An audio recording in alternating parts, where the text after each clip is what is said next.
আমার প্রতিবাদটা একটাই, তুমি আমার পীর বংশের আওলাদ হয়ে, তুমি পীর বংশের আওলাদ হয়ে পার্টি করছো, করো।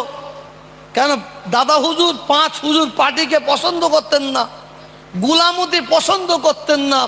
যদি পছন্দ করতেন, শুনে রেখে দেন, বাংলার মুখ্যমন্ত্রী দাদা হুজুর হতো, বড় হুজুর হতো, মেজা হুজুর হতো, সেজা হুজুর হতো, মা হুজুর হতো, ছোট হুজুর হতো, যদি পছন্দ করতেন। আমরা সংখ্যালঘু, বাংলার আমরা সংখ্যালঘু, কিন্তু সংখ্যালঘু হলে কি হবে? আল্লাহ বলছেন, তোরা দুঃখ করিস না, ব্যথা নিস না, তোরা সংখ্যালঘু হতে পারিস। শোন, বাংলার মুখ্যমন্ত্রী কে হবে না হবে, সেই চাবিটা আমি সংখ্যালঘু তোদের হাতে তুলে দিলাম। আমরা যে ডানি পাল্লাই চাপবো, যার ডানি পাল্লায় চাপবো, সেই মুখ্যমন্ত্রী হবে।